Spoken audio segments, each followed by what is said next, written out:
welcome to another edition of Flea Market Fantasy, the world's second greatest Bronze Age era comic book podcast. Joining me this week is new Kevin Jank. It's our old buddy Bob Myers. Bob. Well, that's a title no one can take on. But hello, thanks for having me. Yeah, it's our old buddy Bob. He's been on the show many times, and he filled in for Jank in the past when Jank wasn't here. Jank was supposed to be here this week, but he had a work commitment pop up, so he couldn't make the recording session. But he's promised me next week he will be here, and he will be extra janky. So sounds like a threat. That's something to look forward to. But this week, Bob, it's always a treat when you stop by. And what a book do I have for you today, Bob? It is a book. It is quite a book. It's New Mutants, Special Edition 1, I guess, because there's only one of them. 1985. And a couple weeks back on the show, we did an Uncanny X-Men, and I was confused about how Storm made her way back to the X-Men after she left, and then they just showed up in Asgard in X-Men Annual 9, and it didn't seem like anyone knew what was going on, like how did she get there? And then one of our loyal listeners there, he said, hey, you should check out New Mutants Special Edition 1, that kind of connects everything together. And so I'm like, oh, I didn't even know this book existed. So we'll try it out. And the writer here is Chris Claremont, of course. The artist is Arthur Adams. Fan favorite. Right, Bob? Indeed. Absolutely. Now, I knew you were a big mutant guy, you know? Yeah, I've read a lot interestingly enough, as I started reading this, I've read, it's been a couple of years now, but I was reading through a bunch of the X-Men New Mutants books, and this takes place, it's got to be right about the time I stopped reading.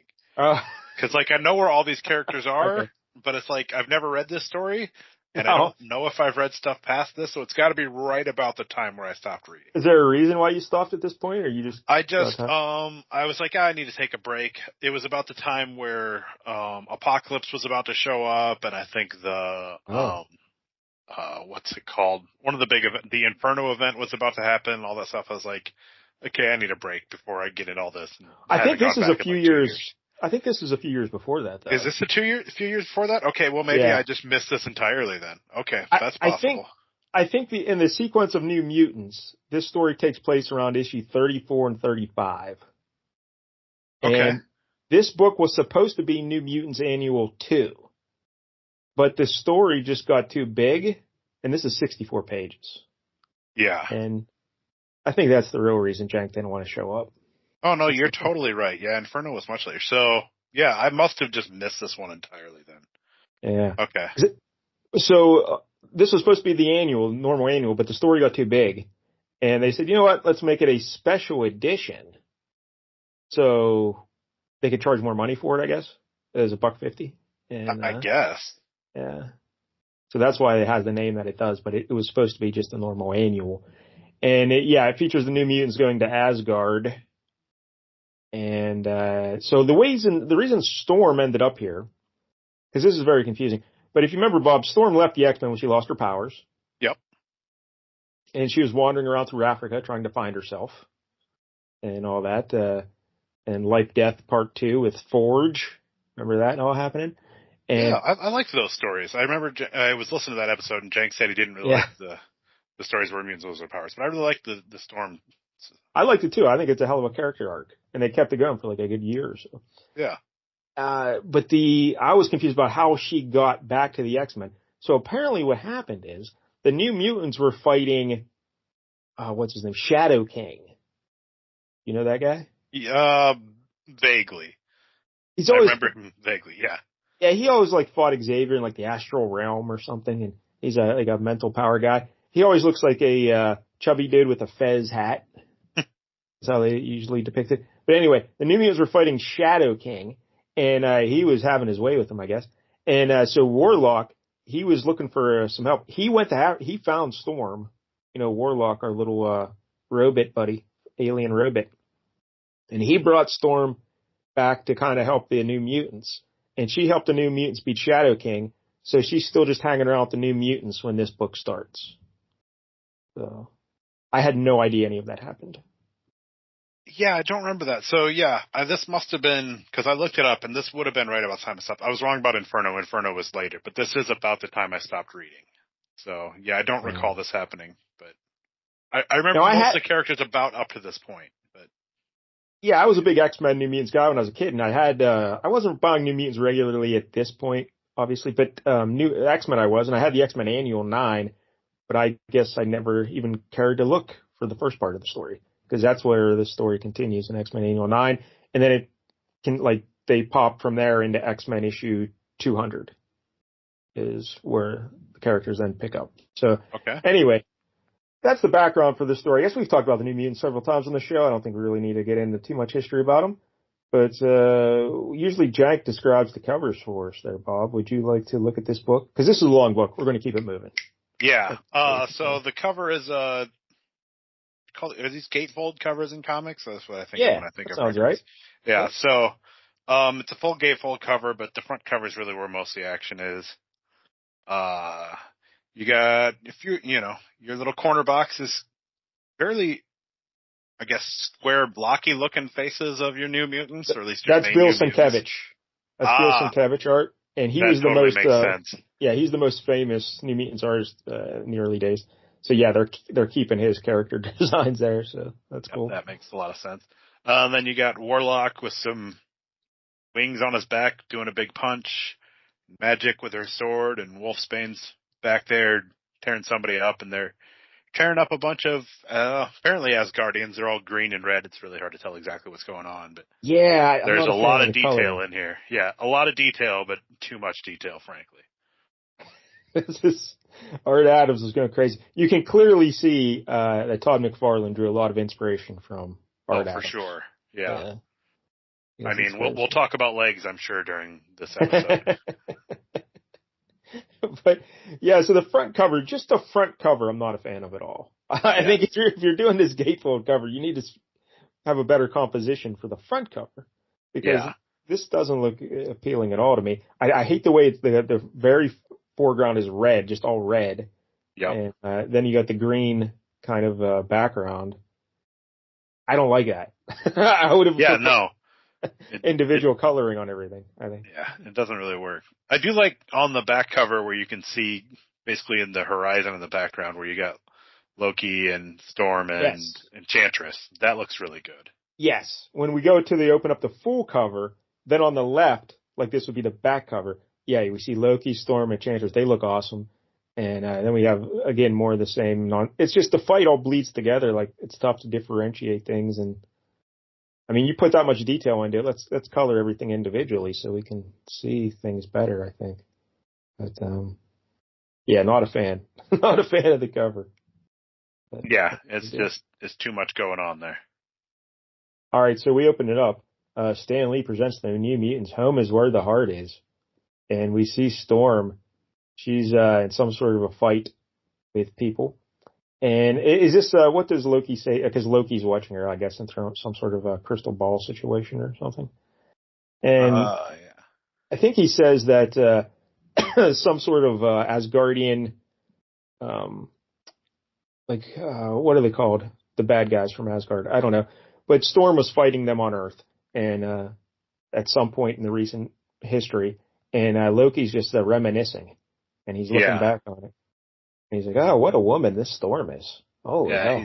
He's very impressed because he realizes she doesn't have her special abilities, but she still fights with fierce courage, he says. So, and we should say he's become enchanted with Storm, and who can blame her? Yeah. Mohawk Storm is... Yeah, the Mohawk is the best. It's good stuff. But who... Alpha Flight and X-Men. Did you ever read that? A 2-issue limited series. I believe I did. It's really good. Paul Smith was the artist, I believe. And this takes place after that. So Loki, that story featured Loki losing out to the X-Men. So he's bitter that happened. Yeah. So he wants to get revenge on the X-Men. So that's basically the motivation for this entire issue, is he's still sore about that. And he wants to get... But look at this picture here of Loki looking into that crystal ball. Look at all the detail in the rocks. I know. There's clouds. This first, technically it's the second splash page. Man, there's so much going on in this photo. There's not a lot. It's just him and looking into his crystal ball up in the corner, but there's so much detail all along background. It's really quite incredible. I don't know how long it took him to draw this picture, but... How much did it take to ink it? Yeah, Terry Austin's the inker. Oh, my God. Yeah. I would be outraged if I was the inker. I got to trace all this stuff. Exactly. But Well, I noticed right. yeah, because he's listed as embellisher. He's like, you're not just calling me. I don't know if embellisher is supposed to be a higher listing than inker. He's like, no, I'm doing a lot of work on this. Give me a better title. When I was a kid, I loved Art Adams. He's my favorite artist. And I will say, as an adult and as a bitter old man looking back at it, it kind of annoys me. You know, like, all these lines. Give me simplicity. I just want. Yeah, like I like it, but sometimes It it gets in works the in way. certain it works in certain shots and not as much in others. This one I actually really like, but Yeah. it's because there's not Yeah. really a lot of action going on here. It's just a static shot, I think. And we've talked about Claremont, the writer, many times on the show. And we also did Art Adams. We did an issue a long shot, and we broke down his career and everything back then. So yeah, I don't want to do all that again. But Yeah. we'll talk about the art more as we go through. But yeah, it kind of annoyed me. I mean, there are definitely panels in this where it's like I'm not positive what's going on. There's too much. Yes, that was the problem. There are definitely some times where I have no idea what's happening. All right, so now we turn the page and we see Enchantress just pops in, and we see her from behind there. That's a nice panel. And Loki wants Enchantress to go cause trouble for the X-Men. Right? He wants her to just round up all the New Mutants in Storm or she thinks I think she's he getting just the X-Men, right? yeah. I think he just wants Storm, right? And I think she ends up bringing them all, but I thought he just wanted Storm. Aurora's companions, the X-Men, have done me grievous hurt, but I am sworn to leave them in peace. I prithee, repay that insult 1,000-fold. I'm very confused by that. All right, so yeah, anyway, he wants to get Aurora, but Enchantress, I think she thinks they're the X-Men with her, that she doesn't know them as the New Mutants. Yeah, that's entirely possible. She just rounds them up anyway. She's Yeah. like, I'm going to bring her. How do you feel about the Enchantress's depiction here in this book? Because it seems like she keeps calling Loki Prince and everything, and she's like, and he's like, do you want to do me a favor, or do you want to be me to be mad at you? And she says, all right, I'll do you a favor, I guess, you know. So that's why she's going to go do this. She seems a little, I don't know, what's the word I'm looking for? Not so strong to me here. I'd like to see her challenge Loki. Yeah. I don't honestly know a lot about the Enchantress because I'll be honest, don't read a lot of books set on Asgard. So, but yeah, she didn't seem like when she's away from Loki, and I mean, that's the impression I got with several of these characters. Like, they all kind of fear Loki. So, like, they're strong on their own, but when Loki's around, they're like, I hate that guy, but also I'm not going to cross him. So I would have liked to see a little bit more of her being devious, like trying to maybe backstab Loki somehow. But anyway, yeah, she's like too willing to go along with all this. How do you feel about this bottom panel of close up of Loki's face? Not a fan. Yeah, I don't know what happened there. I don't know either. Yeah, it looks quite terrible. Another swing at that one there, Art. Anyway, yeah, so he's trying. So now we cut to some Greek island, Kyrinos is what it's called, and Storm the New Mutants are there on holiday after their fight there with the Shadow King. You know, they're trying to rest and recover, and we see Storm bringing in like a tray of food for somebody, and she encounters two people there on this resort island, I guess, and she calls them and you two, Mr. Steele and Miss Holt. Do you get that reference there, Bob? Steele and Holt. I don't know who those people are. No. Remington Steele and Laura Holt from the TV show Remington Steele. Okay. Classic TV reference. I'm aware of Remington Steele, but I don't think I've ever seen an episode, so I don't know Miss Holt. Yeah, there are a couple of odd little references in this book. So Storm is bringing this tray of food. Who's she giving it to there, Bob? It's Karma. I don't actually know her real name, if I'm being Shane. Something like that. Yeah, SH, like apostrophe something. Yeah. But yeah, Karma, one of the original New Mutants. She was the leader of the New Mutants at first, and she had a mental power where she could possess people and make them do things. But Karma looks a little different here, Bob. Yeah, hopefully she'll get a glow up. But yeah, she's not looking so good right now. Describe what she looks like for us. She looks, I would guess she's 600 pounds, maybe bigger. She's in a large muumuu. She's on a couch and she's crying. Yeah, because she's just a big fat lady. And the reason why she's a big fat lady is because Shadow King took over her mind and possessed her. and she became a crime lord. And this was an ongoing story in the page of the New Mutants. And because the Shadow King was a fat fella himself, when he was controlling her body, he liked to, eat the food. Yeah, he just continued to be gluttonous. So she became big and fat, and now she's like, this is horrible. I'm a big fat lady. And Storm's trying to give her a pep talk. I like this shot of Storm here, the close-up of her face there. Yeah, it's about 1,000 times better than the close-up of Loki's face.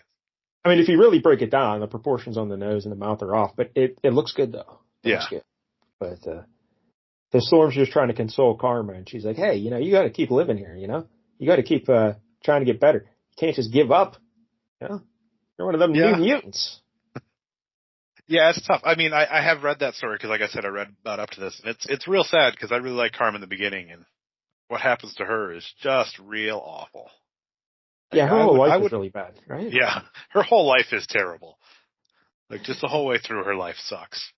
Like, if I remember correctly, didn't she have to leave Vietnam with her brother and sister because her parents died or something? And then yeah, her parents died, and I think her uncle or something was a real asshole, and he found out they were mutants and was trying to use them for evil means, I think. I forget the exact details, but it sucked a lot. I remember that.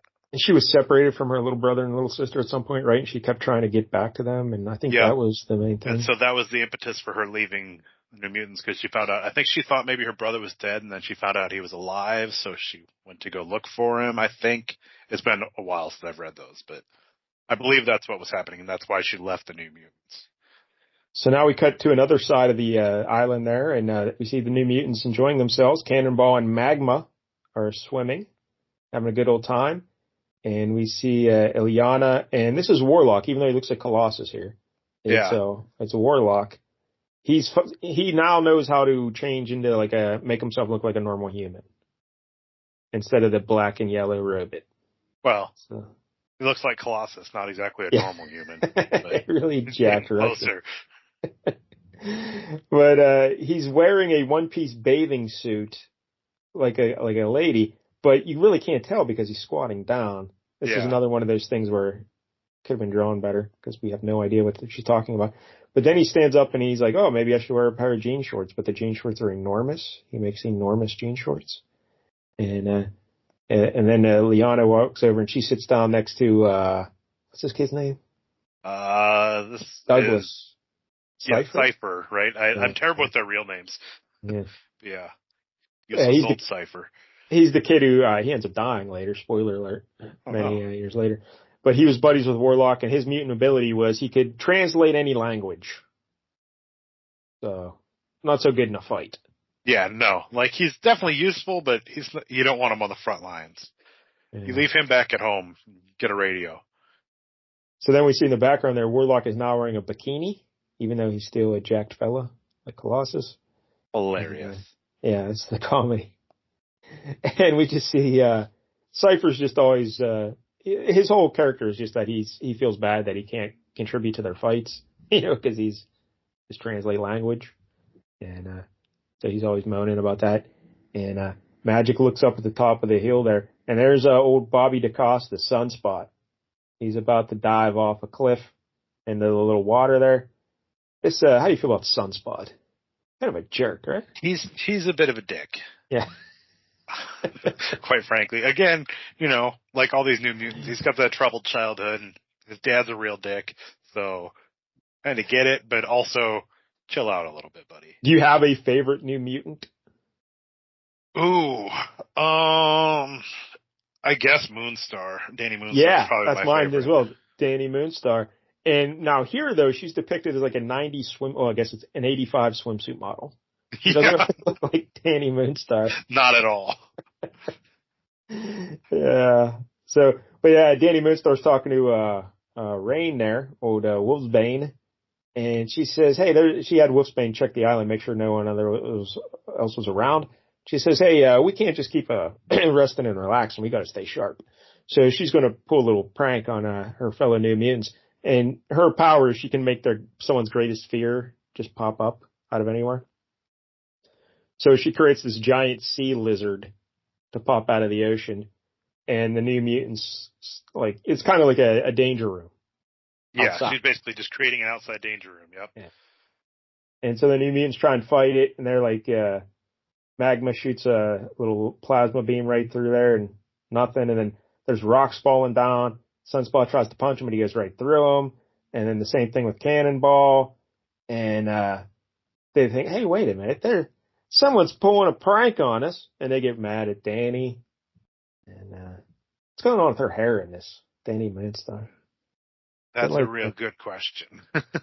I don't know. Is it supposed to be braided and then wrapped around her head? I don't really know. Yeah. Either way, she looks about 35. Yes. Anyway. I'm not sure that Art Adams knows exactly how old these characters are. And so the New Mutants, Bobby and Ilana and everyone's like, hey, what are you trying to pull there, lady? And she's like, hey, I'm the new leader here of the New Mutants. You know, I got to make sure you're sharp in case there's a battle and we need to fight and win. So suck it. That's basically what she says. Yeah. And then the sky gets all black and things get weird. And Warlock goes flying up there to try and see what's going on. And he gets zapped out of the sky. Cannonball catches him. And Elena, her magic little sword, her soul sword, lights up. She's, uh-oh. That means there's magic around. Mm-hmm. And who is it, Bob? It is the Enchantress and a whole bunch of demons. Yeah. Now, this panel of Ileana and her sword lighting up, I think is important because I went back to figure this out. Because as we go on throughout this story, she's in her tight little bikini the whole time. Well, whereas everyone else is in their, like, mutant costumes. I'm like, what the hell? Why is this other than just he wanted to dry her in her tight little bikini? But in this panel, you see the rest of the X-Men are putting on their uniforms while she's just in her sword preparing for battle. They're like, well, I guess I'll put on my boots here and get ready to go. Yeah, Dani's putting on her, like, Indian boots, little moccasin deals. And, the Cannonball's got jean shorts on. He's got his top uniform and he's got jean shorts on. He'd fit right in at Sleepaway Camp, Larry's favorite movie. Yeah, which is weird because Sleepaway Camp 2 is so much better, but we'll get into that some other time. But this is the first of many instances of Cannonball having incredibly long legs. Yeah, proportions get a little weird sometimes. Get a bit wonky here. Anyway, so Enchantress shows up with a whole bunch of bad guys. And they just take the New Mutants and Aurora, they just take them down one by one. And next thing we know, they're back in Asgard, and Loki's putting the moves on Aurora. He's like, I love you, lady, and I'm going to give you some new outfits. And he just magically transforms her outfit into like an Asgardian princess, war princess or something. I don't know. She's got all kind of things going on now. Still matches her color scheme of black and gold, though. So yeah, and also nice of Loki to just make a really large cleavage window. I mean, for sure. Yeah, what are you doing? Sure, that's what she was looking for. You creep. Yeah. So now we see the New Mutants are down in the dungeon now, and Enchantress is there with her goons, and she's like, "Yeah, let's just kill them." And Ileana says, not so fast, my friend. I can teleport us right out of here. And she makes one of them little discs, to teleport them to Limbo. But Enchantress has some wonky magic security system, and things go haywire. So they don't teleport to Limbo. They all just get spread out all across Asgard. And Ileana is still in the clutches of Enchantress, and she's still in her little white bikini. And Enchantress throws her up against the wall and has some arms come out of the wall and pins her against. That was a pretty cool panel there. It is a pretty cool panel. Yeah. And a good shot of Enchantress's face there. And, like, the arms that are grabbing her, they sap all her magical abilities. So, Ileana is helpless. And she's the Enchantress's prisoner. And she says, as for the others, the girl's companions, I want them found. So she sends her goons off to go do that. And now, Bob, the rest of the book, for the next section, we just see where all the New Mutants are individually. And we just keep popping back and forth, checking in on them. And they all go on quite the little journey. They all have a little character arc here, so. They do. And, it's mentioned that she sends them across time and space, but not really, because they're all on Asgard, and it seems like Karma's the only one who really has any time lost. But we'll that was confusing as well. Yeah, it was very confusing. Karma's somewhere like in a desert in Asgard, and she's still really fat. You know, she's crying, and she's like, "I just want to die. You know what? I'm just gonna lie down and die. That's all I'm gonna I do." mean, if I found myself alone in a desert and I already hated my life, Yeah, probably where I'm going to go with it. yeah. So, all right, we cut away from her. Now we go to Cypher, and he ends up in some sort of like what's the word? Like a big old party. Like like there's a word I'm looking for. a great hall, sort of. Yeah, like there you go. A feast. A feast. Yes. And now, do the characters in this feast look familiar to you, Bob? Vaguely, but I don't know who any of them are. Well, I'm sure there's somebody. that one guy, the main guy who's at the head of the table there, he's wearing a blue shirt, yellow buttons, he's got like a red cape, and he looks like he's smoking a pipe. That's basically Popeye. Okay. And then this big guy smacking Cypher in the back of the head, that's Burrito, or Bluto. Bluto, yeah. Okay. Yeah, that makes sense. I would not have put that together. That's very strange, but okay. Yeah. These are just a Popeye riff for some reason. And Olive Oil pops up as well. But, Cypher, they want him to be like their little servant boy. And he's all mad at him, you know. But what can he do? He's Cypher. What's he going to do? He tries to push Bluto. They do give him a chance to prove himself, and he gets his ass kicked. And they're like, yeah, you're useless. Just be a servant boy. Yeah, he pushes Bluto. Bluto's going to fight him, and Popeye's like, hey, you know, let him take on someone his own size. So they send over, I don't think this is Olive Oil, even though she looks like her, the serving maid. And he tries to pick up a sword, and he can't even lift the sword, so the serving maid just bitch slaps him. Knocks him out. So, yeah, he's going to be their little waiter there for their feast. All right. Now we cut to Wolfsbane, and there are some frost giants who, they're not frosty, though. They're just big giant guys. And they're walking around. Does one of them look familiar, Bob? Two of them do for sure, but one I can't place. But one is definitely Ed Grimley. Yes.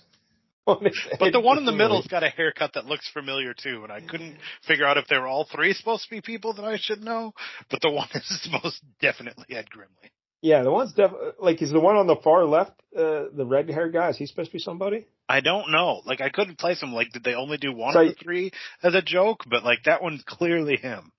I think in the middle, that one might be, like, just a Fred Flintstone. Like, okay, yeah, he's got a Fred Flintstone type haircut. Oh, yeah, and the clothing is definitely Flintstone. Yeah, okay, so that's definitely Fred Flintstone. And I don't know who that third one would be. I don't know either. It's so weird. It's just so strange. And they're just going through the forest beating up animals and stuff. And it's smashing people. So Wolfsbane, she tries to get away from him. And there's another wolf. And he's walking around tripping them and stuff and causing the giants a bunch of trouble, biting them on the feet. And it's a boy wolf, though. A real cute boy wolf. Yeah, so Wolfsbane's smitten with him. And she's like, I gotta go find my friends, but maybe I'll just follow that boy wolf there. She basically falls in love with this wolf immediately. Like, love at first sight with a wolf. I mean, I get it, she's in wolf form.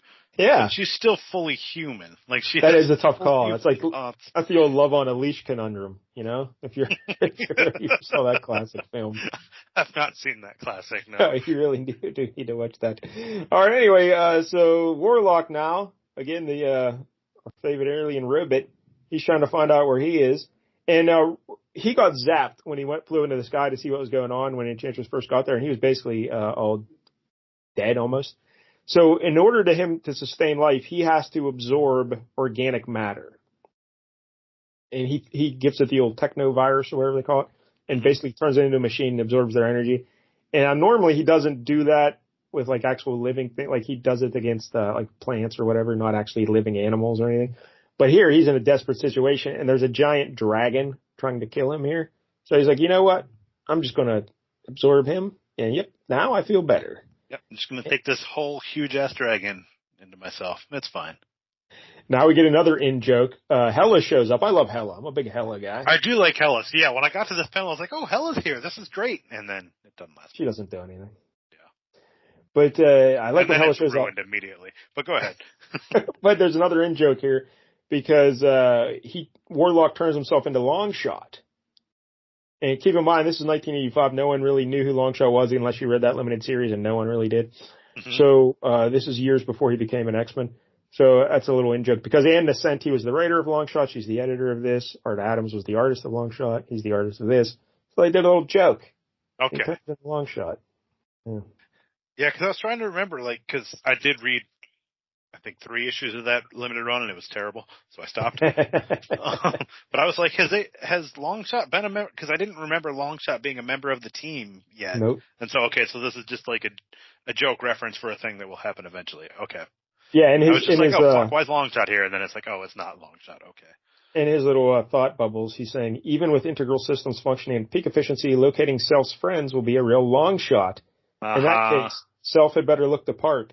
Query, is this humor? And no.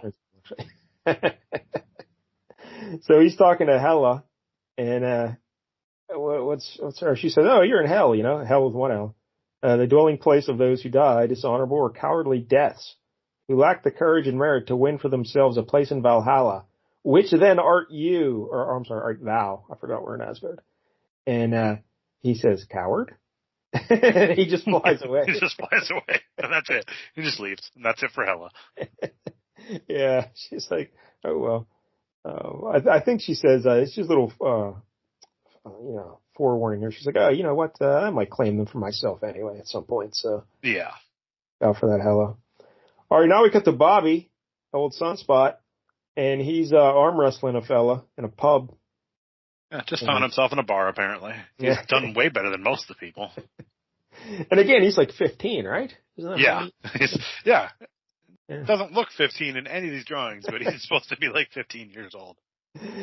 And so he's in his human form, but he's arm wrestling this old guy with the comb over, and he turns into his Sunspot form. Again, for those who don't remember, Sunspot, he gets power from the sun. He turns all black like a silhouette with bubbles around him, Kirby crackle around him. And so he wins the arm wrestling match, and then he turns back into his normal self. And the old fellow's like, "Hey, cheat! I'd have beaten thee hadst thou not used foul magic. Mayhap you're a demon." I think you're getting a flavor. Oh, I'm sorry. Yeah, I think you're getting a flavor of why I don't read a lot of Asgardian stuff. Yeah, because reading any of the Asgard dialogue in this book was just so tedious. I was like, God, I hate all of this. It's annoying real quick. So the guy who lost the arm wrestling match, he just grabs one of the serving wenches, I believe, and he's gonna have his way with her, And Bobby, of course, stands up to him, and he says, "Well, why don't you do something about that, buddy?" And Sunspot just punches him, and he goes flying through that wall, and then another building, and then across the street. So, yeah, he really punches. He's got a little bit of power. So this sets off a big bar fight. And Sunspot, shockingly, he surprises himself. He actually wins the fight. Yeah, beats up a whole bar full of people. And he says, "I think the sun here in Asgard might be making me stronger than normal. Must be one of them big, powerful suns or something. I don't know." So, but I have no idea of the sun on Asgard. So I do either. All the ladies are loving this Sunspot, though. They're all flocking to him.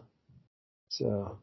He's having a good old time. Of all the New Mutants, he's having the best time. Oh, for sure. Yeah. Now we cut to Magma, and we see her. She's somewhere where there's a bunch of little fairies and pixies and stuff. And so she decides to throw caution to the wind here. Like, oh, these people are probably really nice. Yeah. They give her a bunch of food and a bunch of drink. She just takes it all down and then falls unconscious. Yeah, these aren't good pixies and fairies. These are evil pixies and fairies. You always got to be careful, Bob, when you party with fairies and pixies. Absolutely. Never follow them to a second location. That's for damn sure. So now we see Cannonball, and he's walking around in some caverns. Look at the size of his legs. This shot in particular, I was like, oh my God. And while we're talking about dialogue, I don't enjoy reading. I get what they're going for, but man, Cannonball's dialogue is also really annoying to read. See, if we had Jank here, he'd do his little impression of Cannonball. I can't really. Sam Guthrie. Where's he from? Mississippi or something? I can't. Or Tennessee or somewhere down like south. That. Yeah. Where the heck am I? No way to tell time. For all I know, I've been wandering through these tunnels for weeks. Probably been going in circles too. Hotter than Hades here. I need to find some water and salt before I pass out from dehydration. I like that he also wants to find salt. Well, you gotta have salt. If you could just find a Gatorade, he'd be all right. But but now he finds a bunch of what are these guys? What are they these called? are dwarves. Yeah, this Dwarves, is the realm yeah. of the dwarves. Yeah. Wasn't that that second Thor movie? Wasn't that like the Dark World? Weren't the dwarves? The Dark World. Dwarves or elves? I don't remember. Yeah, I think I only saw that one once. Yeah, doesn't matter. No one saw it twice. That's probably correct. So while he's talking to these dwarves, and he's trying to figure out what's going on, he hears a lady crying for help. And he's like, hey, I gotta go save that lady. So he cannonballs up, and he goes flying through the caverns there, and he knocks over all the bad guys, and he frees this lady. And he's still in his jean shorts. He's a never dude. What's his name? Tobias Finke on Arrested Development. All right. So he gets in a fight with the dwarves, but Cannonball, he's Cannonball. He's like nigh invulnerable when he's flying his cannon. But apparently, he's not invulnerable to dwarf spears. I guess not. I mean, dwarf spears they're probably tough. Yeah, it goes right through his little cannonball force field and spears him in the chest or the shoulder, in the back of the shoulder there. And he's lost a lot of blood in that panel. I was kind of confused by this because they should have said something like, "Oh, that was an enchanted spear" or something. I don't know because it doesn't really make sense. I don't think they even mention why. No, it just goes right through. They mention him losing his invulnerability, but they don't mention why. So, all right. So it looks like Cannonball's in tough shape. Now we cut. Hey, we're almost halfway home. We're getting there. Don't worry. We still got a shitload of vignettes to go here. We'll get there. Now we cut to Mirage, and she's just wandering out in the like a pasture somewhere, and she looks good. And now she sees. Now this is weird because this is like a Pegasus horse, Brightwind, I believe is his name. Eventually, they find out. That sounds right. And he's trapped in a mud bank with barbed wire all around him. But the way Ord Adams draws him, it looks like it's a statue. It does. He's just entirely white. It looks like a marble statue. At first, it was really confusing. I was like, "What is this supposed to be real?" It does not look like a living animal at all. This is where all those lines and details get overbearing, and it's just like, what are we doing? Yeah. So she frees the horse. She's always had like a mental connection with animals. Like that's how she can communicate with Wolfsbane. Yep. Yeah, it's kind of her. Yeah, so she can. Yeah, she creates your deepest fears, but then also she can. I don't know if she can fully talk to animals, but she has a connection with animals. Yeah, I think all animals. Yeah. I think so. Well, Dr. Doolittle-ish. So then she frees this horse, and she's crying because she can feel the horse's pain, and she's like, "Oh, I got the horse out of there." And but now these people show up, and they were hunting that horse. You know. They wanted to kill that flying horse. And she's like, "You're going to have to deliver my dead body there, buddy." And they say, "Okay, it's cool. No problem. You're just a little girl. We can probably take you down." They try to spear her. She grabs the spear and flips him off the horse. And then she shows them their greatest fear, Bob. And who would that be? Hela's back again. Yeah. It's very exciting. I do like Hela. Hey, remember she just crushed Thor's hammer in the movie? That was so great. They wasted Hela, but that's a whole other conversation too. So all these people, they see Hela and they take off. They're like, "Oh, we're getting out of here." And, but then another lady on a flying horse shows up and to make sure that they definitely take off. And, she looks like a little girl too, but they're terrified of her. And I guess she's a Valkyrie, this girl. Yeah. Mist. Is that her name? Mist? Yeah. It's a really boring name for a Valkyrie, if I'm being honest. Yeah. Seriously. And so she's like, "Hey, you want to come meet my sisters?" And she's like, "Yeah, sure, let's go." Yeah, so why not? They get on their flying horses and they're going to have fun. Now we come back to Magik. She's still in her little bikini and she's chained to the wall. And Enchantress, what do you think Enchantress is? What do you think her idea is? Because she goes, "What do you want with me?" And Enchantress says, "Amusement." You know? Yeah, I think she just enjoys torturing people, frankly. Yeah. So wild, wild stuff. And so one of the ways she does it is first she turns into a baby, still in a bikini. And then she's, "You know what? I'm going to turn you into..." an incredibly weird shot, but I don't know what else you do there, so. "I'm going to turn you into an old hag. But when she tries to make her an age decrepit old lady, it doesn't work because her magic apparently won't let her age beyond 16 or something. I don't know. And I don't remember the details on that because she spent so long in limbo that she aged when nobody else did, and I don't remember the details of it. Yeah. That's so then the story. Enchantress drags some her fingernails across her cheek, cuts her cheek, it looks like. And Magik says, I'm still not going to give in to you. And she says, you got to. I'm the Enchantress. And, I think that's the exact dialogue. and she says, face the truth. I offer no more than thy heart's desire. And she pulls out the evil side of Ileana. What's that called? The Dark Child? Yeah, that sounds right. Dark Child, I think, is right, yeah. Yeah, so she pulls it out of her and puts it into like a demonic body of just a magic form. But this lady looks a little older than Alana and smoking hot. And she's like, you know what? She's going to go round up all your friends and they can't kill her or anything. But if they injure her, you're going to feel the pain. You know? That was frankly, just rude. Yeah. So, and Alana's got a lot of teeth too in that one picture. Holy hell. Yeah. And she's like, all right, let's go have fun. Now we come back to Karma. And she's still crawling along in the desert. And now there's a giant, like one of them Beetlejuice worms. Remember them deals? Beetlejuice? Yeah. Okay. Yeah. But he's got like tusks on his cheeks and stuff. And he's hunting down like a little girl running in the desert. And Karma's like, hey, reminds me of my little sister. I'm going to protect her. So she takes control of the sandworm's brain. And scares him off, and she saves the little girl. Now, did you understand what happened to the little girl at the end? I did not, and I was hoping you could explain it when we get there. I meant to research that, and I forgot to, so I was hoping you knew. All right, we'll get there. We'll figure something out. It mentioned something about, we'll get there. Something about it was a test or something. I don't know. There's a string involved, and that confused me. I'll reread it when we get there, and maybe it'll make more sense a second time. All right, so that's Karma. She saved the little girl. Now she's starting to feel a little better about herself. She has a mission. She has a goal in life now to protect this little girl. All right, so now we cut over to Cypher again. He's, serving Popeye, and Bluto trips him, and he throws a bunch of food all over Popeye. And he's like, hey, I didn't mean to do that.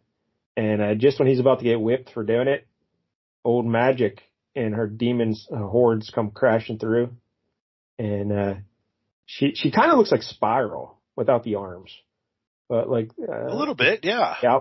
And she's got some huge shoulder pads.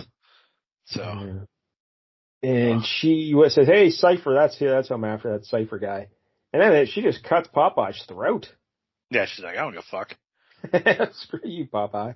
He's dead. So Cypher jumps out a window. It's like a first floor window, and it's into a bunch of snow. And he turns around. Who does he see there, Bob? Oh, Warlock's just there for some reason. Yeah, happens to be there. Get used to that. It's his buddy Warlock. So Warlock zaps Magik because they know something's wrong with her. And then he turns into some sort of a flying motorcycle or something, and they zip off. And now we cut back to Rain. And why don't you take us through this love story of two wolves?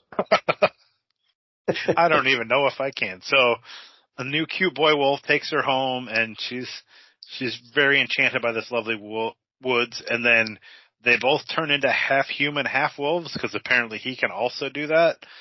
It's not clear if he can turn into a full human wolf, but he can be a humanoid wolf, which is really creepy. So they're super in love with each other because they're both half human wolves. And he starts kissing her a little bit, and she's like, oh, no, stop. But she says, don't stop more. And so she's loving it. And then all of a sudden she's like, wait, what am I doing? I have to go find my friends. So she just runs away. She just runs off. Man. That's literally what happens. It's 3 panels of them in love. He kisses her. She's like, oh, no, my friends, and runs away. She's it's not nice to that wolf guy, you know? No, not at all. Anyway.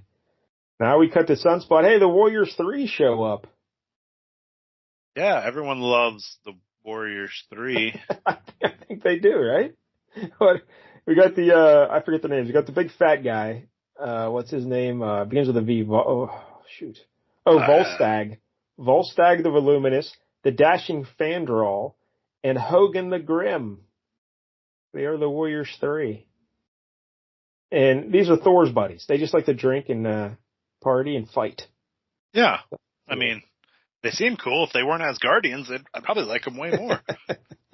So what's his name again? Volstagg. He says, "Hey, we hear tell that there's some kid here who can really fight. We want to see what he's got." And they see Sunspot. He's like, "Oh, you're really strong there, kid. See if you can lift me out of my chair." Because he's a big fat guy, you know. Yeah. And Sunspot says, "Yeah, I'll be able to do that easy." And he's struggling and struggling and struggling, and he finally does it. He finally lifts up Volstagg, but he like throws out his back and doing it. And didn't lift with his legs. Yeah. We get more comedy here. A lot of comedy. A lot of good comedy. And I do want to point out before we move on from this. So there's a scene when they first walk in. He said something about the guy being fat, and then one of the women he's with says, "Hush, shadow skin." I'm not sure if that's racist, but I thought that as well, but I think they're referring to when he turns into Sunspot, because they did see that earlier. Okay, I'll accept that. Okay. Yeah, because he does look like a shadow at that point. Because when I first heard that, I had the same thought as you. I was like, wait, I think they're just referring to his Sunspot form. But yeah, that makes way more sense. All right, now I'm okay with it. Yeah. So then the Warrior 3, they're all happy with Sunspot. They're like, "Hey, he actually lifted me up. You're good." But his back is killing him. He can barely move. But they're like, "Hey, let's go party, buddy. We're going to have a time. We're going to tear down the time. We're going to big old voluptuous guys just carrying him around. And he's just stiff as a board. Now we cut the Cannonball, and he's in bed resting. But I guess in the dwarf land, you sleep catty corner in beds. You don't sleep. Well, they're dwarves, and he's a human, so he's taller, so he's got to lay that way. Point. That's good. But I think if you just twist him around, that bed's big enough that he would fit them. Right? Yeah, I mean, there's probably a way. If you look at it. This is to emphasize that he's very tall. I also forgot his legs are 12 feet long. Yeah, exactly. But he's in the world of the little dwarves, and the little dwarf girl there, she's smitten with Cannonball, you know, and she really likes him. Mm-hmm. They're nursing him back to health. But that girl's dad is like the king dwarf or whatever. And he's like, "Yeah, we got to be careful here. Loki's causing trouble, and Dark Elves are causing trouble, or I don't know what the hell's going on." Yeah, I didn't realize he was the king dwarf until later. Yeah, I think I just kind of said that. Is he the king dwarf? I was just thinking. I'm not sure. He seems like an important fellow, right? Yeah, he might be the king dwarf. I mean, he protects Sam Guthrie, so I don't really know if they're the same character or not. I forgot. At the end, doesn't Loki come up and ask him to make a hammer? Yeah, that comes up in a little bit, yeah. So that's a famous guy then, that guy who makes the hammers, right? Yeah, that's Jimmy? Jimmy. I think his name is Jimmy. Jimmy the dwarf. I don't know. Yeah, anyway. All right, so while they're talking to Sam Guthrie there, the wall of the little house they're in starts like turning into molten lava, and boom, Magma bursts through. And she's fired up. But now it's Magma, but she looks like a pixie fairy lady. She's got pointy ears. And but still very much on fire. Yeah. So Cannonball leaps into action, and he's blocking her plasma beams with his force field. Because his force field can stop plasma beams, but not a random spear from a dwarf. It didn't make a lot of sense. But we see in a moment that how powerful these plasma beams really are. This is my favorite. Take them down. This is by far my favorite part of the book. Go ahead, Bob. So, Cannonball's flying around, and the magma's bursting through, basically setting this whole place afire. And so the father dwarf says the fire girl gives our foes too great an advantage, and he runs and grabs a fire extinguisher. But the fire extinguisher does have a band of, looks like, Asgardian writing and stuff on it. So it's an Asgardian fire extinguisher. But it looks like a normal fire extinguisher. It's full on just a normal American fire extinguisher. Yeah. Red but canister. With some Asgardian writing on it. Red canister, little hose, and a valve. They sell them at Asgard as well. Yep. And so he just sprays Magma with a fire extinguisher. That is so stupid. I couldn't believe I was like, what is going on here? This makes no sense. Have them throw some pixie dust or magic dust or something. Yeah, you're magical dwarves, and you have a fire extinguisher, and also, there's no way a fire extinguisher puts out magma. Well, I did set a toaster on fire once in my house, and it put out that. So maybe okay. Well, maybe then. It could put out magma. So Cannonball gets a table, and he just scoots around with the table, like herding all the other evil dwarf fairies into a pile, and throws them out the door or something. I don't know. So they capture Magma, and this was another part where it really does. Like, did you even know like she was a pixie fairy looking lady? Like, it was so hard to even tell what was going on.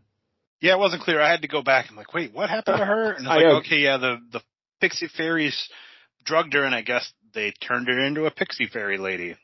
That wasn't explained at all. Yeah, it was a little tough. And then the guy, he's so happy they won. He slaps Cannonball on the back. At first, I thought he slapped him on the ass. And Cannonball was like, whoa, he's checking my oil. What's going on? But no, he slaps him up on the wound on the back, I guess. And that's why he reacts the way he does. Yeah. But he's getting real sad because he's like, what are we going to do? How are we going to get out of here? Magma's now a fairy elf lady. And who knows? Are we ever going to get out of this Asgard place? I have no idea. No idea. Probably not. Now we cut to Mirage, and she's flying around with her best buddies, the Valkyries now. They're all flying on their horses. And she's having a grand old time. Yeah, who wouldn't be? Yeah. So they take her back to the Valkyrie place, and well, she's with the horses. She overhears the ladies talking about, hey, we got to tell her, you know. At first, like, do you see this one scene here where the lady's talking, and it looks like Dani's talking, but it's not Dani? That confused the hell out of me. Yeah, it was a weird panel for sure. Yeah. But anyway, they're talking, and they're like, we got to tell her. Like, at this point, we don't really know they're Valkyries yet, do we? Or no, I mean, I think if we know anything about Asgard, we know they're Valkyries, but yeah, it has not been mentioned that they're Valkyries. So. Thou knowest as well as I, Axe, that our winged brethren choose their own champions. It matters not from where or whence the child came. She hath been truly chosen. She must be told. Suppose, mist, she doth not comprehend the honor done her. Suppose she denies it. 'Tis too late for that. The Norns, those ancient fates, have entwined Danielle's life strand with ours. It remains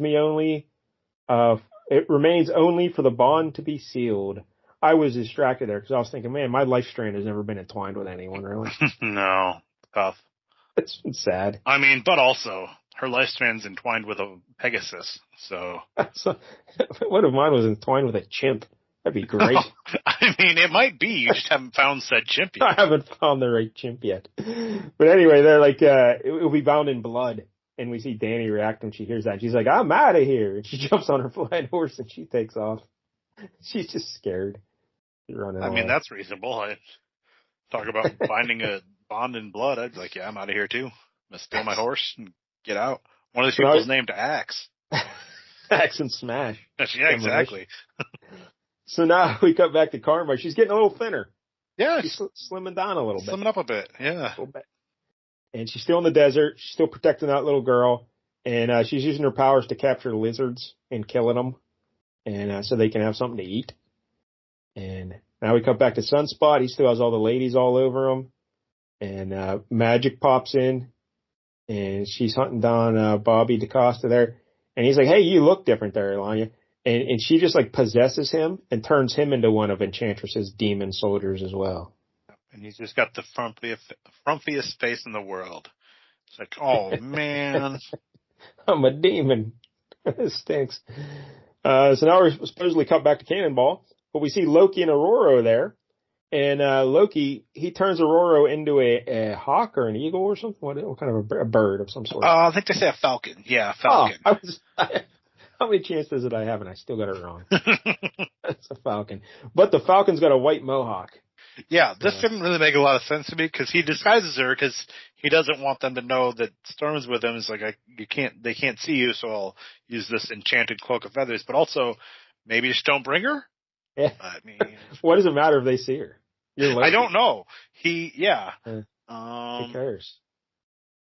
It's not.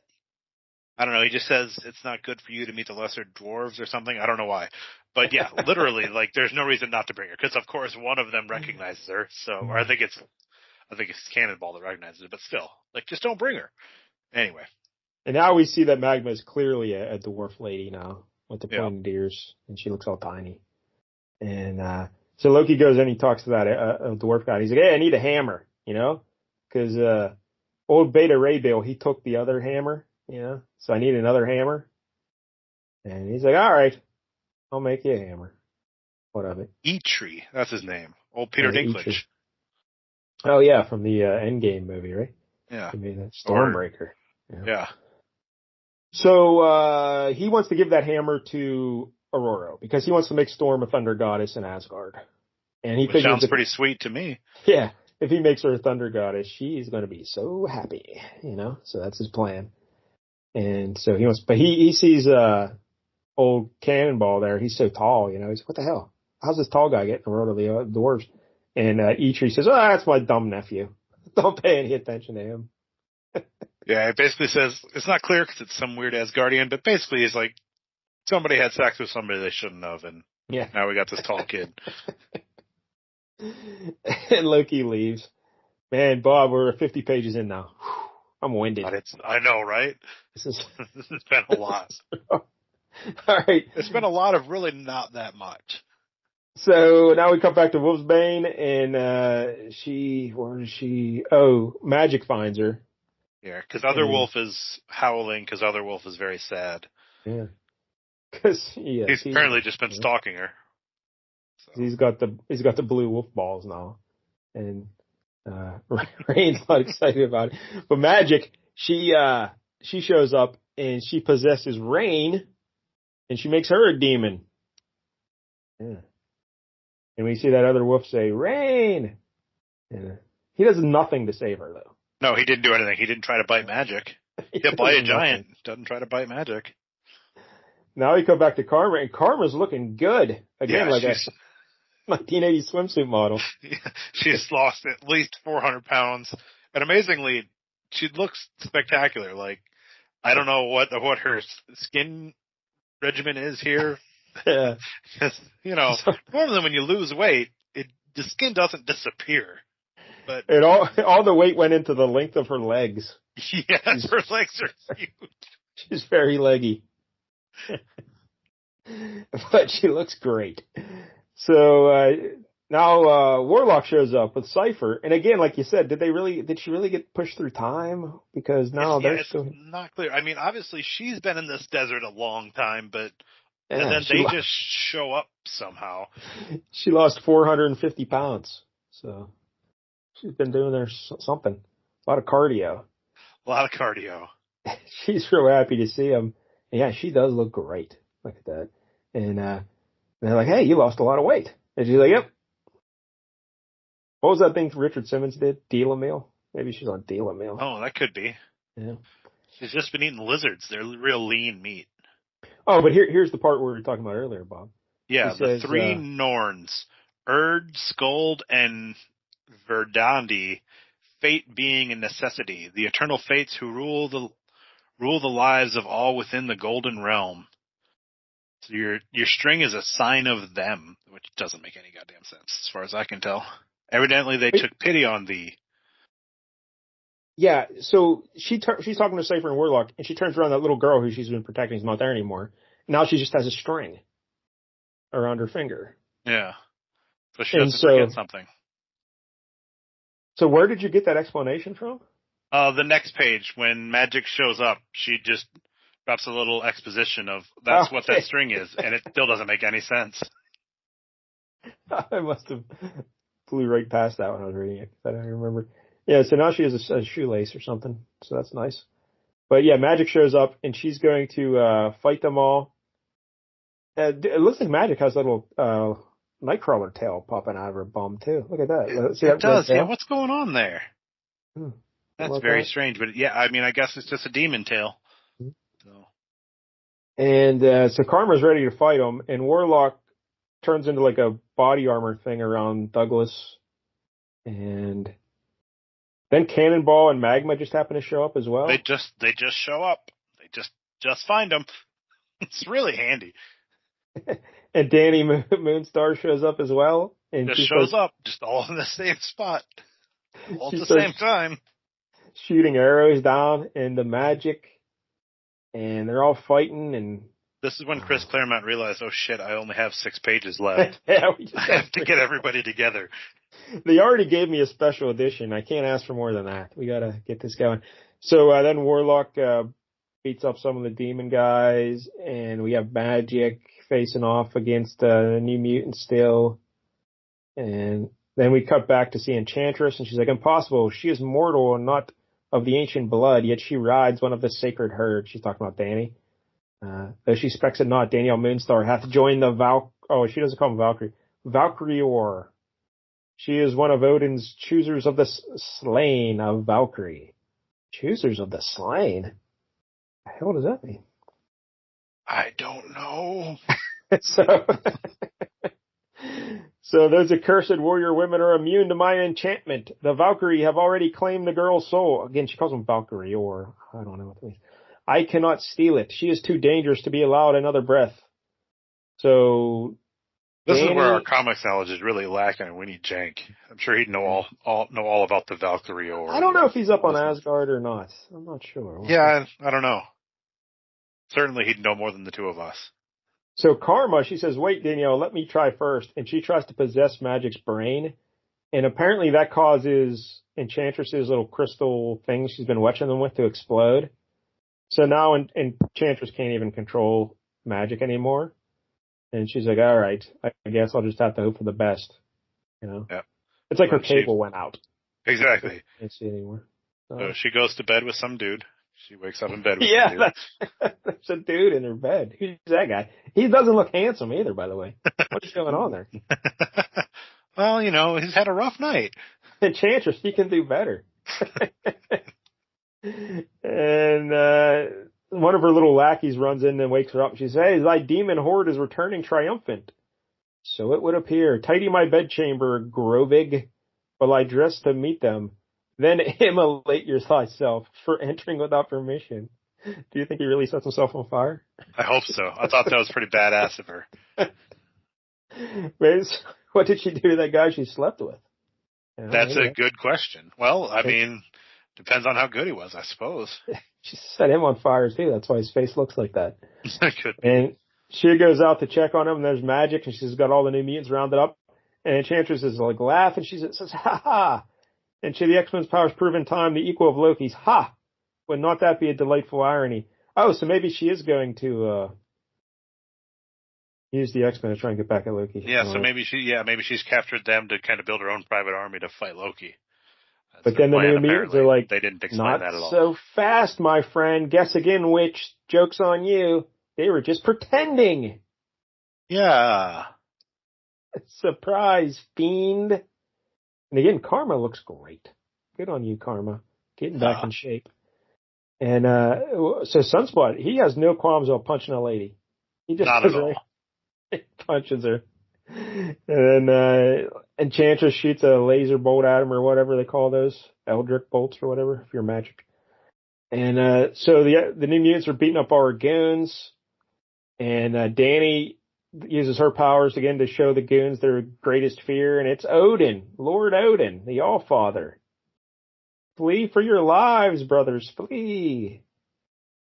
So they go running away. There's more fighting, more punching. I'm a big fan of punching. And Cypher's in his robot exoskeleton suit created by Warlock, so he can fight like a champ now, and he's punching people in the face. And we see a close-up of Doug's face. He's all happy. And we see Warlock's face in his chin. Yeah, I do. That's such a weird look. And Warlock's like, long as you're happy, buddy, I'm happy too. I think maybe Douglas is a little bit too excited in that suit. And that's why Warlock's making that face. Now, meanwhile, we see Karma leading Magik down into the dungeon, the possessed demon form of Magik. And she's really straining to do it. And you can tell she's straining because now her thigh bones are 3 times their normal size. Okay. Some of these panels are just awful. Not even the whole panels, just Yeah, some of the anatomy is so bad. And then on the next page, look at the second panel on the next page. Look at the thigh bones on that one. That is a wishbone. That is full on wishbone. So yeah, they're fighting some more demon goons. As she's trying to take Magik's demon body down to Magik in the cellar there. In the basement. Reunite them, but some goons have showed up. Some guards, basically. And she takes a sword and just stabs a guy in the back, or like behind her back. Stabs him through the side. And then she says, "No, I reacted without thinking. The Alana demon's evil is affecting me. I'm starting to act like her. Thank heaven I only wounded him." Yeah. And Magik, meanwhile, tell that to that guy. Got his sword in his belly. Yeah. Exactly. And evil Magik took a huge weapon to the face, smacked her a blow that should have crushed her skull, yet it did no damage. Yeah, and we scroll down to this nice looking panel. Yeah, we see Alana, she's still trapped there, and we see a close up of her face, and she's just beaten bloody, and her eyes are all swollen and black. Because, again, whatever happened to that demon happened to her. So, and she's just looking real bad. And Karma's like, we're here to rescue you? And she's like, about bloody time. So she's also British. And, I'm pretty sure she's Russian. I don't know that Russians use bloody. I don't think they do. Well, she must pick that up in Limbo. That makes sense. And, so she says, or whatever. So Karma's like, hey, don't worry. What we're going to do is we're going to take this demon form and put it back into your body, and that will heal all your wounds magically. Because that's the way that happens. That's how that works. Yeah, Karma definitely knew that. So now Eliana is back to being a good-looking girl in her white bikini. She's all healed up. But then Karma gets zapped by some energy bolt, and it's Enchantress. And Enchantress, by the way, she's wearing like... what's her costume here? A really short green robe, maybe? Yeah, I don't know. It barely covers her lady business. Yeah, it's not quite a gi, but that's the closest thing I can think of to it, but also with like a gold shawl around her waist. Yeah, I don't know. It's a very strange look, though it was probably very popular in the 80s. And like green boots, too. Big knee-high boots. Yep. Basically a go-go dancer in Asgard. Yeah. This is, I guess, what she put on after she woke up, because again, she just woke up. So, and she zaps Magik, and we get a good panel of Enchantress in her face here. And now we cut back to the New Mutants. Well, they bust through the wall, and they're going to save everybody. And Enchantress is like, oh no. And Dani uses her power again to show Enchantress her greatest fear, and it's Surtur. Do you know who Surtur is? Yeah, he's kind of like wasn't he actually the big evil guy that in that Thor movie that destroyed Asgard, right? Oh yeah, that would make sense. Yeah, I don't know his name, but yeah, that's probably right. He's like the fire demon or whatever. I think you're absolutely right. He did have those big old horns. So yeah, that's probably who that is. So that's a reasonable fear. Yeah. So Enchantress is scared of him, and then while Karma, she's on the ground. Still looking great, by the way. She possesses Enchantress or monkeys with her head, and Eliana says, "Hey, while you got her brain there, just drop her magic security system around the castle, and I'll teleport us the hell out of here." And so that's what happens. They teleport back to Limbo, and they take Enchantress with them. This gets a little dark. Because, a little bit. Would you like to take us through this, Bob? Yeah, so they pop into Limbo, and is it Sim? Yeah, so Sim shows up and greets them and says, hey, welcome back, Enchantress. Or, welcome back, Magik. Or I don't know what he calls her. Boss. He says, hiya, boss. Boss. And we should say Sim is the big purple demon guy we talked about before on the show when we did the Exterminators. I just assumed everybody knew who Sim was. You've all read the Magik Limited series, right? We did that on the show as well, the Magik Limited series. Yeah. Done a lot of this stuff. Yeah. So they put her in some manacles that keep her from doing any of her magic. She's just locked up. And then Ileana says to Sim, she is not to be physically harmed. Beyond that, use your imagination. And so he picks her up in his big old arms and has this creepy grin on his face. Yeah, and he says one word, yum.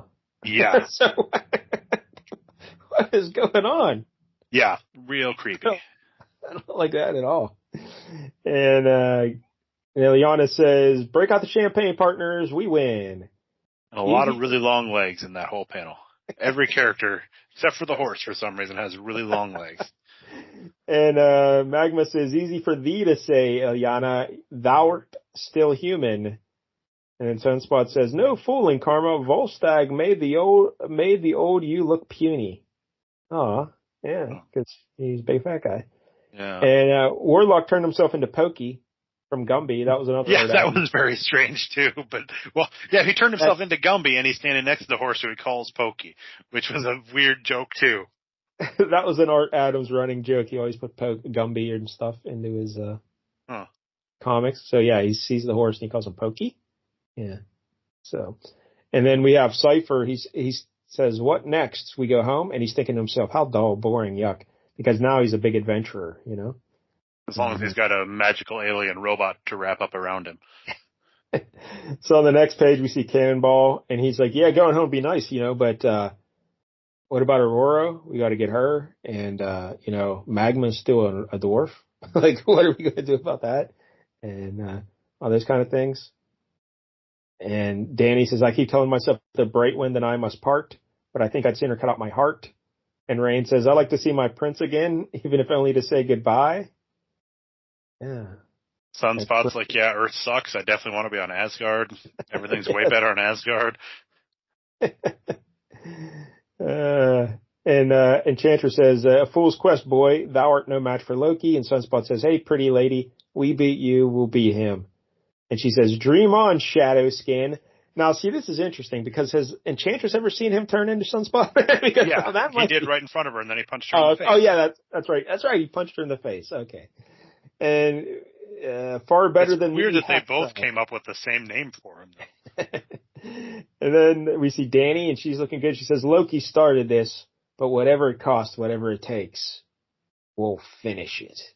And then the New Mutants teleport back to Asgard, and they're going to go get Asgard. It says, to be concluded in X-Men Annual 9, there's no place like home. So, wow, what a marathon that was, Bob. It really was. 64 pages. Now, did you go read There's No Place Like Home so you can tell me what happened? I did not, Wow. but I remember I read it when I was a kid. Basically, Loki wants to turn Storm into Lady Thor, you know, and have his way with her. And Storm rejects his advances. And, reasonable. They go back to Earth. The end. That's basically what happens. So all the new mutants go back to Earth? They don't split up? Yes. Okay. They all go back to Earth as well. And when they go back to Earth, Loki reverses all the enchantments. So Magma's no longer a dwarf fairy lady. And now, but I think Dani, I don't know if she's still a Valkyrie, but she kept the winged horse, though. She kept the horse, yeah. I'm pretty sure she kept that horse. I wonder what winged horses eat. You think it's like oats and stuff? Or very good question. Winged oats? Winged oats. So, all right, there it is. What do you think of the rating here from Chris Claremont, Bob? I would say it's very typical Chris Claremont. It's not bad, but it's a little long-winded. I think he said have a care 3 times in this book, which was a lot. I like the basic plot of it. The structure of it was very sound. I like how they got spread out, and we got to see all their little individual stories. And then you bring them back together. Now, how they came back together seemed a little haphazard and rushed. They all just happened to show up at the same spot. It's like they're just driving and they all come to the same intersection. Oh, hey, how you doing, buddy? Yeah, he could have saved 3 or 4 pages of that beach scene early on and used those 3 or 4 pages for actual plot of them coming together later on. But you got to get some action at the beginning to show them using their powers to make sure everybody knows what we're dealing with here, you know? I guess. And yeah, Enchantress did come around there at the end by, you know, just making that guy set himself on fire. And it looked like she was a little devious there at the end. Yeah. The stuff with Sim at the end was creepy as all hell. Yeah, real creepy. But, I mean, Magik is real creepy. Yeah. She turned, I mean, that's why she's the Dark Child. She's got a demon in her, because I forget the exact details, but she was Vorfdis demon or whatever, or demon princess. Because wasn't that basically the story of that limited series? That Belastic took her down into limbo. And then he had to do 5 things to her, or 5. There was something. I know there was because I think it might have been a pentagram. There were there were 5 bloodstones. 5 bloodstones, yeah, and they got 4 of them, I think. So she's real demonish. Yeah, and I liked how each New Mutant went on their own little journey, and they all had kind of lasting effects on them, at least for the most part. Like Douglas, certainly for Karma. Yeah, she got smoking hot, and Cypher. Now he wants to be an adventurer. He has more confidence. He wants to be a fighter of sorts. Magma, she became a dwarf. But then I guess that gets reverted at the end. But either way. But they all went through a little change there. So that was kind of nice. Bobby, I assume, is more of an angry dick now that he can't live on Asgard. He's just more of an ass. I got to see the Warriors 3. Although I am concerned about Volstagg. He shows all the signs of heart disease. Oh, for sure. And I don't know that the doctors are that good on Asgard, so. I want to look into that. So yeah, I thought it was pretty good. It was, like you said, there some dopey stuff in there. The fire extinguisher was genius. Honestly, that one gets an extra point for me just for the fire extinguisher. All right, Art Adams, like we said earlier, he was my favorite when I was a kid, but now as an old bitter man, wow, it annoys the hell out of me. A lot of the panels, just a lot of needless lines for no reason, just throwing them in there. It's like you said, it's so proto 90s. Like this is 85. This is everything the 90s became. I think came from Art Adams. I think so, yeah. But I still enjoyed it, and there were still some really good panels in there. But I wouldn't say, when I think of Art Adams' great work, this would not be it. No. There's some really good panels, and then there's some really bad panels. Yeah, the storytelling gets lost, sometimes, at least 3 times. I was like, what is going on? I have no idea. Pretty much all the stuff with the dwarves and the caves. I'm like, the anatomy's terrible. The dwarves and the caves, there's just so many lines and so many things going on. I'm like, I don't know what's happening here. Yeah, after seeing this anatomy, you're like, hey, maybe Rob Liefeld wasn't that bad. Exactly. No, for sure. So what do you think, Bob? 1 out of 10 for New Mutant Special Edition 1. I'm going to give it a 7, and that's an extra point because of the fire extinguisher. So I was going to give it a 7 as well. I think that's right on the nose there. I think that's pretty good. It's not bad. I enjoyed it for the most part. It was very long. Yeah. My fiance, she asked if I read the book, and I was like, yeah, I did. And she's like, was it good? I'm like, well, it's the New Mutants, and it's Art Adams, so it's going to be good. Compared to most comics, it's going to be better than most. It's going to be good, but it's not as good as it could have been. Let's put it that way. Oh, no. It could have been better. Exactly. It could have been better, but it's never going to be like a 3. So. Yeah. So there it is, New Mutants Special Edition. All right, next week, Bob, Yank, he submitted his pick, and he wants us to read Teenage Mutant Ninja Turtles Adventures issue 7 from 1989. Oh, okay. So, you're welcome back, Bob, if you want to talk about Teenage Mutant Ninja Turtles, but I don't know why you want to. Because here's the thing about this one. I guess Jenk picked this because there's professional wrestling in it, and WrestleMania is right around the corner. Oh. You want to do the tie-in? So it sounds great, right? It does. What's the catch? Well, I flipped through it, and it looks like this is a book for children by children. Oh. It looks terrible. So this isn't the original, because you said it's 89, so this isn't the original Teenage Mutant Ninja Turtles run. Okay. Yeah, this is Teenage Mutant Ninja Turtles Adventures, issue 7. So I don't know. Yeah, I'm pretty busy next week. Yeah. I haven't done any research but it seems like, I don't know, it seems like it looks like a 12-year-old drew it. So I'm very concerned. I don't know. Yeah, that doesn't sound great. Anyway, thanks, Bob. We appreciate you sitting in for this. Of course. Jack will be back next week. Until then, don't get any jank on you.